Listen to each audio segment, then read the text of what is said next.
Switzerland, and we live in the state of Connecticut. And we have been absolutely enjoying hosting Melina in our family. Great. Thank you, Elena. It's a pleasure to have you today and to take the time during this busy Christmas preparations, I guess. Yes, really, really great. Tanya, let's move on to you. Hi, I'm Tanya. I'm 24 and I'm from Switzerland. I did my first year in Seattle. I started in September last year, and now I'm in my second year in New Hampshire. Great, thank you. Tony. Hi, my name is Tony. I'm also from Germany. I'm 19 years old and I live in New York, and I'm in a suburb of New York, and I also extended here. I came in July 2019 and I'm gonna stay until May 2021. Also here in the same host family. And you're sitting in one of your host kids or in your host kids' room, yes. right? I am. Nice, real life. Yeah. Isabel, it's great to have you with us today again. Of course. Yes. Hi, I'm Isabel. I'm from Switzerland as well. I'm 25 years old and I am an au pair in Seattle. I'm in my second year. In my first year, I was in Seattle already, and I extended with another family in Seattle. Okay, perfect. So, and since this is our Christmas edition, we obviously want to talk about Christmas and how you are celebrating in the US. For those of you who have been there last year, how was Christmas and how is it different this year? What are traditions you learned, and what traditions did you also bring from Switzerland and Germany to your host families? We are very excited to hear that. And yes, I would start with Elena and Melina again. Tell us something about your Christmas time traditions. So it's my second year, but now with a different family. It's really amazing to see a little bit the difference. But I would say, first of all, everything is a little bit bigger. If you go out, you see the decorated houses with the big lights and decoration. Then also we have Christmas Day on the 25th. We have Christmas Eve in Germany. So the kids get here the gifts on Christmas Day, the 25th. And what we did this year was St. Nicholas. So we let the kids clean the boots, and we made lantern and then we're going to have a fish dinner on Christmas Eve.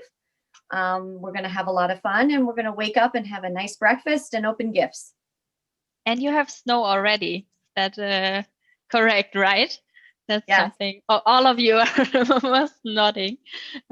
Something I guess many of us here in Germany are very jealous. Isabel, do you want to tell us something about your Christmas? American Christmas experience. Last year in my old host family, it was basically the same as Melina already said. So as we used to celebrate Christmas on Christmas Eve here in the US, we celebrated on the 25th in the morning, very early in my opinion, but the kids are excited and you can't put them in bed for longer. So we opened presents in the morning, and I remember we went for a nice walk because the weather was so nice that day. And I guess this year it will be kind of similar. In my new host family, I will also celebrate on the 25th in the morning.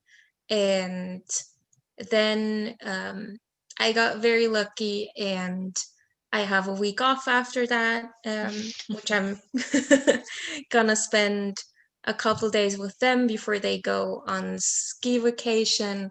And after that, I'm gonna spend some days with my boyfriend. So we'll have a little bit of everything, a little bit of family time and a little bit of me time, which will be nice. Sounds good. And how about you, Tony?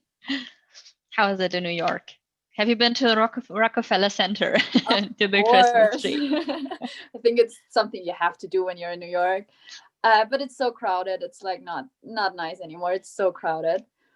But about the Christmas time in general, I think my favorite, like we do the same things, like Christmas morning and all that. And I also did the St. Nicholas tradition from Germany. But I think my favorite part here are the lights. It's everything is decorated so much. Like there are whole houses. In my neighborhood is a house which has the lights blinking to music, so you can drive by and turn on the radio at some on some radio station, and then all the lights blink to the music, which is I think it would be a lot for Germans, but I just absolutely love it. So I enjoy that a lot. Yeah. Nice. And Tanya, how's your experience? Well, last year was like my favorite in Seattle. Were so many activities you could do around the Christmas time. Like there were so many events and just this whole feeling. Like I think my favorite was more the whole month than the Christmas day itself, just because you have this, I don't know, this atmosphere is just so amazing. And with the family, we were just the host family with no other family members because they live international. But this year, like even with Corona, we get a lot of family members coming to our house, and yeah, we're gonna celebrate a big Christmas. But yeah, there's like no events anymore because of COVID. Everything is canceled, and that sucks because like December just passed by and you did like nothing what I did last year. So like the only thing I did was making on the December 6th, I think it's like the Germans celebrate it, but like I still haven't found an English word for that. We bake gritty buns. I have no idea what it's called in English. It's like a kind of bread that looks like a person that we eat on this day. Oh, I think I know what you mean, but yep, no idea. And yeah, I also got a week off after Christmas because everyone just goes in vacations. So I have an uncle that lives in Oregon.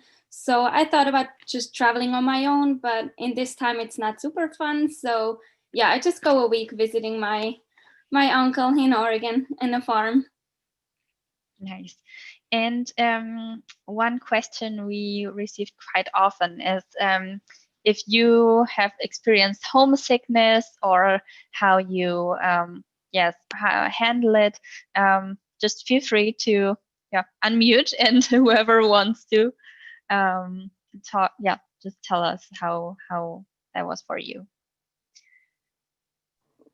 I mean, everybody kind of gets homesick at some point. I usually try to call my family if like the time difference is not like if it's not midnight in Germany, but also like sometimes it's just something you have to get out, like a night of maybe crying, watching a movie, just like being sad, and the next day it's usually better. At least that's my experience. You can't avoid it. Like at some point it's gonna get to you, but it's usually passes by, especially if you have a great host family.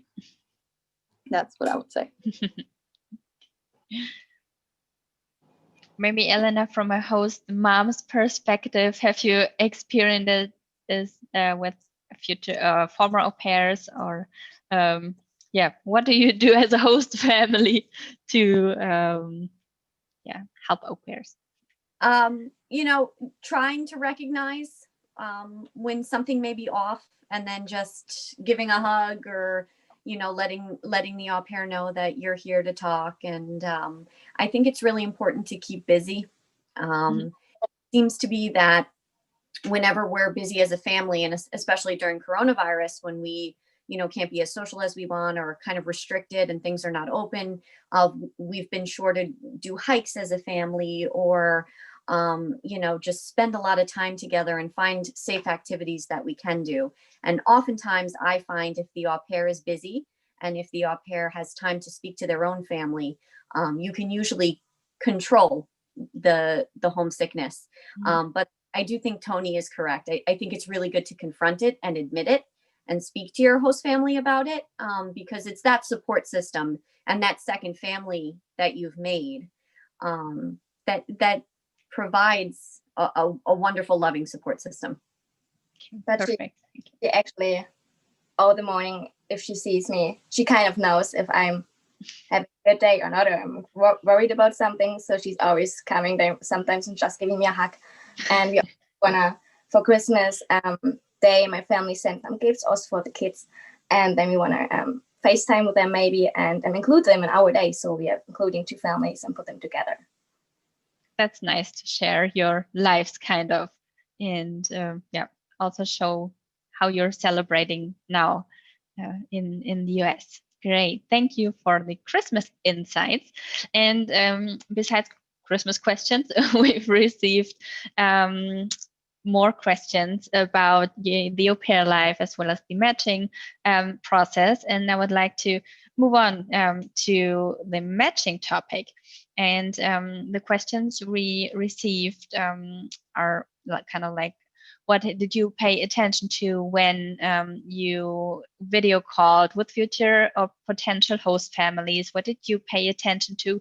Maybe you can share some tips from the au pair perspective, as well as then maybe also from your perspective. Yes, Isabel, would you want to start?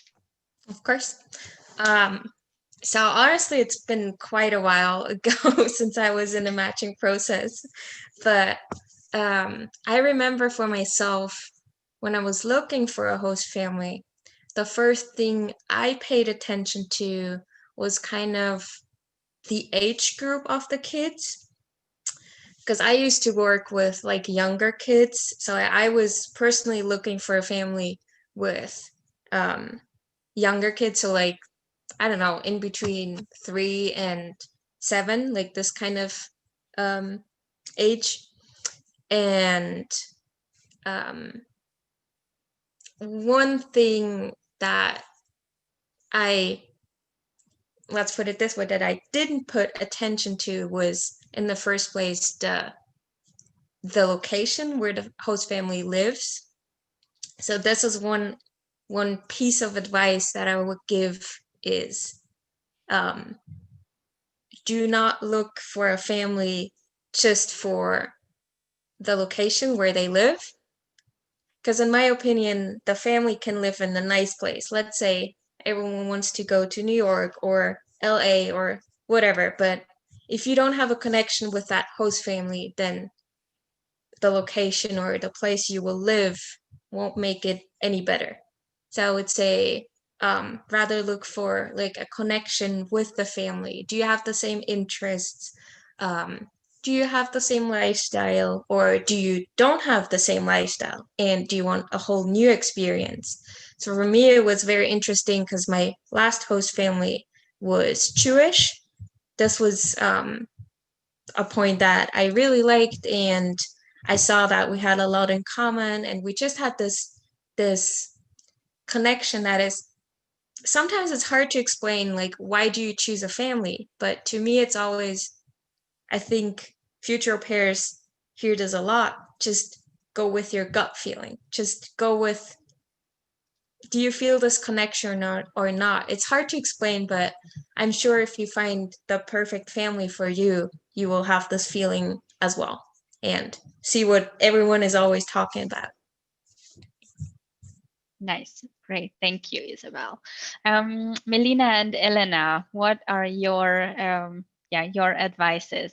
I mean, Melina, you just told us that you lived with Elena and her family for about half a year, so it's not too long ago since you asked yourself maybe some questions like that. And yes, Elena, also from your side, what do you expect and what do you look for when reading all the host family letters and picture galleries?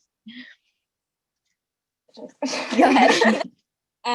So I was already 1 year in New York, and then I decided to extend. So I kind of knew what I want to have, kind of. But one thing was really important for me: how they raise the kids, how the rules are, boundaries, whatever. Because I figured out there are a lot of families, they don't have a lot of rules. Sometimes for the kids. And I think you need to find out how they raise the kids, how you feel comfortable. Do you want to have a lot of rules? You don't want to have a lot of rules. I think this was really important. And second of all was that I said, I want to have a family. I want to have my room in the house. I want to have a family who's including me with everything. Because sometimes you get homesick and you need somebody, you just need a hug, and you want to enjoy the time with your host parents in the evening to watch Netflix show or whatever. And the last thing is you will feel it, definitely. Yeah. I had a lot of families, but from the first day on with Elena, I was kind of, I loved to talk with her. We could talk for hours, and I was engaged myself already in the family, and I said, yes, my heart is there, and I need to go there. And I think it was perfectly, it's perfect, I can only say now. So I think, speaking upon what Isabel and Melina have said, I think that when a host family and an au pair agree, have the same morals and values and agree on how to raise children, there's going to be just a smoother year ahead for you. So I do think it's really nice to have that in common. I do think Isabel hit the nail on the head. Go for the family, not for the location. Not that location doesn't mean anything. You know, you have to be a strong driver if you're not going to live in a city. You know, there are things that do need to come into play. But I just remember one of my first conversations with Melina. I had told her, listen, this is where we live. And I was kind of like, you know, like just giving the full true story of what the surroundings were. And her response to me was, I'm not interested in a location. I'm interested in the family. And that was really my first interaction with that kind of attitude from an au pair. And I was absolutely blown away. I just thought, wow, this is something that's really special. So you do have au pairs that, you know, want to kind of be on the clock and off the clock. And you have host families that are looking for that. You do have host families that are kind of looking for, okay, now me and my husband have come home. It's family time. You know, you're off the clock. And then you do have au pairs and host families that really want to make a larger family where the au pair is included. So I think it's wonderful when the au pairs and the host families can kind of find that in each other, where they're on the same page of how to be integrated into the family. Great, thank you. Tanya and Tony, do you want to add something here? Anything that just came to your mind while listening? Not much. Most of it was already said. Just one tip would also be to be honest while you're like in a conversation with a host family, because if you like act like a person you're not, and like you say you're interested in things you're not, in the end when you're at the family's house, it's not gonna help you. It's just like to quickly find a host family. Yeah, just like take your time until you find the right host family. You'll feel it, like everybody else already said. Yeah, I don't have much to add anymore. Yeah, same for me. Like in my first matching process, I had no idea what to expect because I never did something like that before. So I had no idea what question I should ask. So whenever the family asked me, do you have any questions? Like, no, like it's everything in the profile already. I have no idea what to ask. And I always feel so weird because I felt like I should ask something, but I don't want to ask the same things that are already in the profile. So for me, was with the first family, I was waiting for this feeling that everyone was talking about, but I like never had that. I don't know. At the end, I say I have the perfect host family in my first year, but I didn't have this feeling. So we talked once. Then like I talked to other families, and at the end I was like, no, I'm just gonna go there. It's gonna be all right. And we kept texting, but we never spoke again. And I came into this family and I was like, oh my God, I don't know those people. Like, but it was amazing. Like it turned out great. And when I'm homesick, like I'm not homesick for Switzerland at all, never, in this almost 1.5 years. I don't miss anything. I don't miss any people. But since I'm in my second family, I am homesick, but for Seattle and my family there. So yeah, I didn't have the feeling, but it turned out great. So it's, I don't know. I guess it was luck. Well, we're glad it turned out well. And yeah, I think it's so great to talk in terms of preparation, getting to know each other before you go there. And maybe one other tip. I mean, many of you or our future au pairs who are listening, you're still obviously really young, and sometimes, I mean, I wouldn't have known when I was 18 how I would raise kids, probably, but I don't know what way. But maybe think of how you've been raised and what you liked most about how your parents raised you, or grandparents or whatever, to have some kind of guideline or idea of what to ask. Tony unmuted herself. Yeah. I just wanted to add that, and like I agree that with my host family, it's the nice thing that I feel like they raise their kids like I've been raised. So sometimes I even find me in situations where I'm like, I do the exact same thing my mother did to me, which I didn't like. But now I think, no, it makes sense that she did it that way. And now my host kids are annoyed with me that I do it. But like, no, this is the right way. I agree with my mom now. So I have a host family who like raises their kids the same way I was raised, which is a very good situation. Very good. Very, very good input. And we just received 2 questions in our chat, which perfectly goes along with our next topic, life as an au pair overall. And one question that that we receive quite often is regarding language barriers, and how or if you did have any problems with your English, or how long did it take you to get used to it.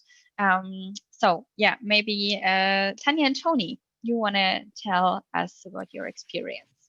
Yeah, so I think it's no problem if the English is not perfect in the beginning. I mean, that's why you're going at first, right? So I don't know, like basics, yes, you maybe understand the basics, but from as long as you're there, like you catch up the words that they use in everyday life. And for me was, I always had my phone, like whenever I was looking for a word, I just took my phone, translated it. People here are patient, like they understand that it's not your language, and it's no problem to take your phone and to look up the words you're looking for, or you just like ask them to like explain it to you. Or I think the kids are a big help, like they like to teach you stuff.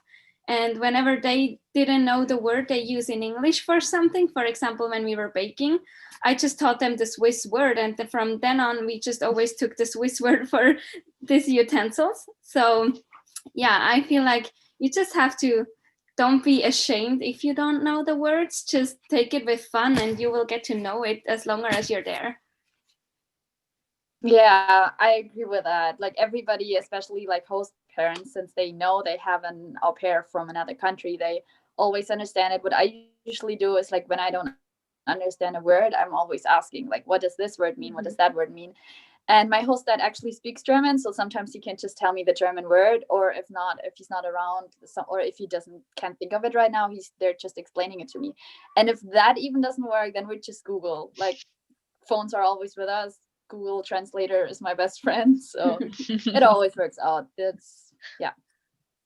I wouldn't worry about that. Yes, and I mean, there are so many ways how you can prepare, and like watching Netflix shows or read in English. And so from my experience and from what I've heard, the German and Swiss school English, even though we don't think it's it's that good, prepares very well for an exchange. And Elena, from your perspective, do you think it is any problem at all if an au pair doesn't know all of the words or slang? Absolutely not. I mean, we're in a cultural exchange program. The host families understand that. The biggest thing is if you don't say anything, the host family thinks you understood. So it is just very important. Never be ashamed, never be embarrassed. Speak up if you don't understand something or if you didn't understand it fully. Because when you say nothing, the host family thinks, okay, they understood me. Good, thank you. Perfect. So and sorry, Melina, now you have to unmute again. Just a different question. How many months in advance do you look for new au pairs usually? Do you have like how did you do it in the past? 3-4 months minimum. Yeah, I would say minimum. I think it's really important to get to know each other before you come. have the kids know the au pair before they come. By the time Melina moved into our house, it was, we all knew each other. The kids had a relationship with her all over Zoom, all over the phone conversations. So I just think communication, taking the time to video chat, and if you can become a family before you actually enter the house, then the host family doesn't feel like a stranger's moving in, and the au pair feels like they're just coming home.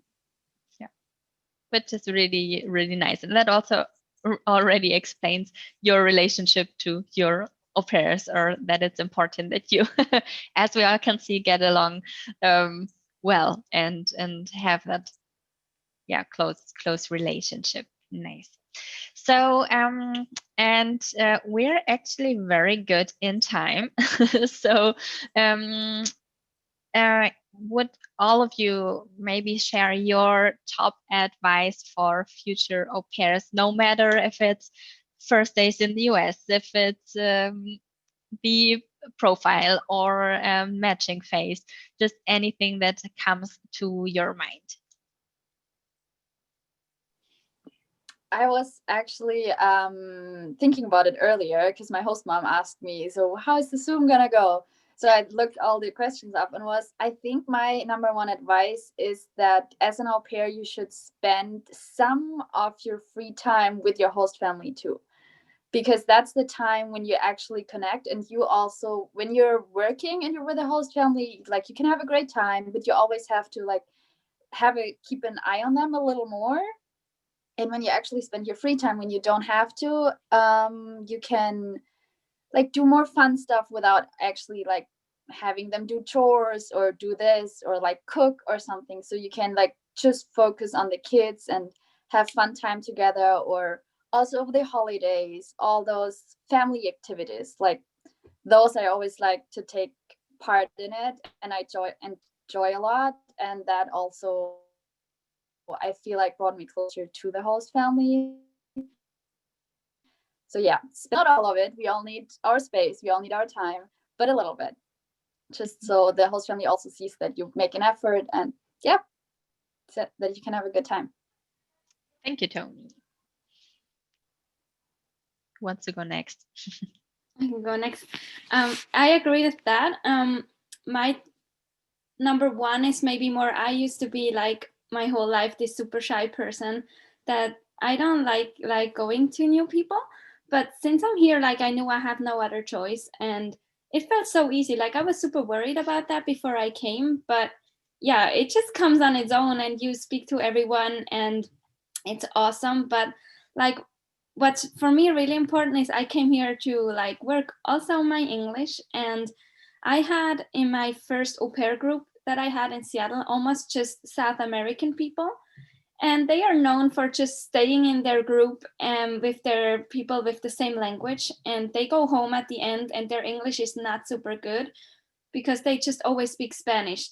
And like, if you go with them, you'll be there, but they don't care. They just speak Spanish. You don't understand the words. So my tip is like, go out with other countries, not just, you feel connected to the people from your country, of course, but it's so much more important to like make friends from other countries because you can work so much better on your English. Like I ended up with a Swiss friend. She was my best Corona friend last year, but yeah, we didn't speak English, of course. It's just not possible. But yeah, I think it's really important to just go out and be open to other countries. And these people are great too. And yeah, you get so much better in the English when you meet other people than just your country. Yeah, and it's also great to like learn about their culture, like to learn how they live. Like, I have a South African friend, I have some from South America too. It's just great to hear about them and their culture. So I agree.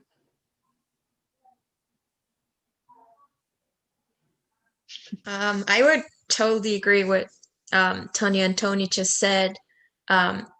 When I was thinking about this question, the first thing that came to my mind was, again, don't choose your family because of the location. And then the second thing that came to my mind was also get out of your comfort zone. I know it's as Tanya and Tony said, it's easy to stay with people that speak your language or have like the same culture as you have, but it's like a lifetime experience, and you have to put yourself out there kind of, and just go for it. I used to meet up with a lot of new pairs like pre-COVID, and sometimes, you know, you meet those people and then you have a good time for, I don't know, maybe 2 hours, but afterwards you don't see them again, which is okay too. But you put yourself out there. Maybe you make super cool new friends. Maybe it doesn't work out, which is okay. People are people, and you don't get along with everyone, but you put yourself out there and just get out of your comfort zone. Thank you, Isabel. What I can say is, first of all, just be open and still enjoy your time as an au pair. So be open means more like be open for making mistakes. Your language. I was so scared where I get up from the plane and I need to speak in English and in the training school. But it was okay. I made mistakes and learned from that. And also don't worry about anything. Just enjoy your time as an au pair. The time is passing by so quickly. And even if you extend, I'm kind of, I could cry if I think about leaving, but it's only, I try to enjoy every moment. That's what is helping me a lot, even with homesickness or whatever. Enjoying time with friends. Find someone who's from your country. Sometimes you meet the people who have the same traditions, cultures, but also be open to meet new friends. I have a good friend, he's American, and it's so nice to have so many people, and just enjoy the time with your host family, because they would definitely be the family for your life. They're planning already to come next year for Christmas, hopefully. Just enjoy your time and take the year for yourself. You will learn a lot about yourself, and you will get stronger, you get more patiently, you know what you want in the future. Thank you. Elena, do you have something you want to tell our future au pairs? It's such a wonderful program. I almost wish I had done something like this before I became a mom. I just look at Melina, and I'm sure Isabel, Tony, and Tanya as well.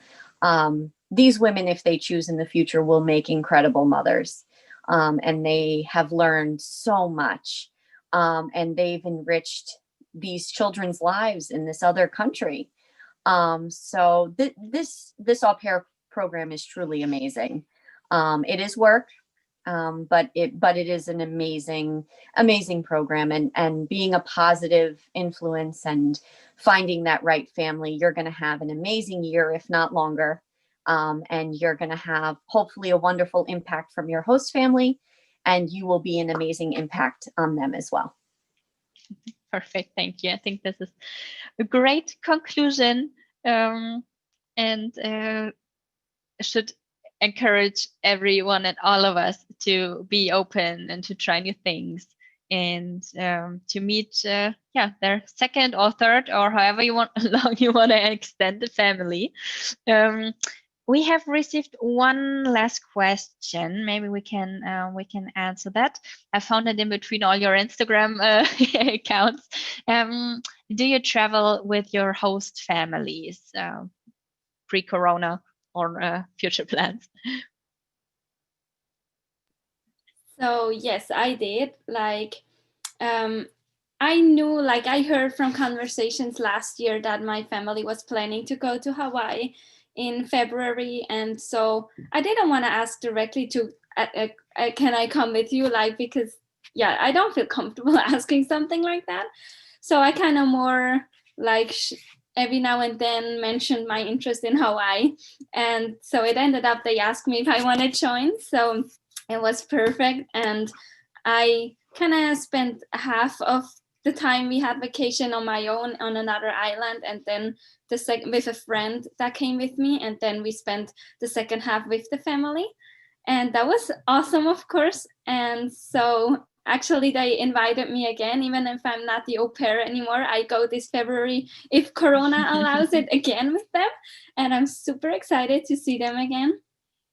And besides that, we were in summer vacation on a lake house, and whenever they asked me, I kind of went with them, because it's just somewhere else and not at home to spend time with them. It's always different and it's so much fun.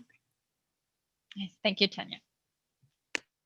Yeah, with my host family, I also travel. They always go every summer for 1 whole month to Maine. So we drive up there for, I don't know, 10 hours with a car. And I wasn't sure in the beginning. I was sure that I'm going to come, but I only had 1 week here and then I would go to Maine. But I ended up loving it there. And I love, like, everybody, the boys are not going to school. Like, it's just a great time. And they always invite their au pairs. I know that some host families rather travel just by themselves, but my host family always invites the au pairs with them. And so I already ended up on going on 3 vacations with them already. And I enjoyed everything of it because I just love going places and like getting out of the house. Yeah, it was a great time. Well, thank you. Oh, For me, I had the chance to go to Whistler with my host family, which is in Canada. It's super close to Seattle, and we went for skiing last winter with my old host family. And in my new host family, due to Corona, we don't really get the chance to travel anywhere, except they go cross country skiing. But they offered for me to come with them, but then I felt like this time I'd rather spend a little bit of time by myself. nice. So my first family, it was really nice. They took me to, after my first month, directly to Greece. So I went back to Europe and then to Colombia before Corona hit us. And now we had a wonderful vacation, summertime at the Hamptons. Yes. So we was the grandpa and we were on the beach the whole day and we enjoyed the beach life. And I tried water skiing and I got a lot of cheering from my host family after I failed one time. But it was so fun. It's so nice. So I think I got really lucky. So they would include me with everything. And we just enjoy. It's so amazing to see maybe some other family members and you just have barbecue in the evening and the beach day the whole day. And the kids are also kind of relaxed and enjoy the time too. Perfect. Thank you. So I would say thank you so much to all of you for joining us here today and for answering so many questions and telling us especially more about Christmas time. We wish you all and all of our participants a Merry, Merry Christmas. Stay safe and stay healthy. Enjoy the time with your beloved ones. And then I hope to see all of you soon again, maybe within our next online event. Yes, I am going to share on the chat for all of our followers. I know we already done this. Our Instagram accounts for Germany and Swiss. You can see many, many more stories, recent takeovers, travel stories there. And I'm also going to share our cultural care blog here. There you can also find advices and maybe also for your Christmas days, some parent stories as well. So you have something to read during lockdown. Here we keep you busy and you can get even more excited for your au pair adventure. And maybe we see some of you next time or next year here as guests in our online event. Yes, thank you all for being with us today. As I said, Merry Christmas. All the best for 2021. Let's make it a better one. And then, we'll see you soon.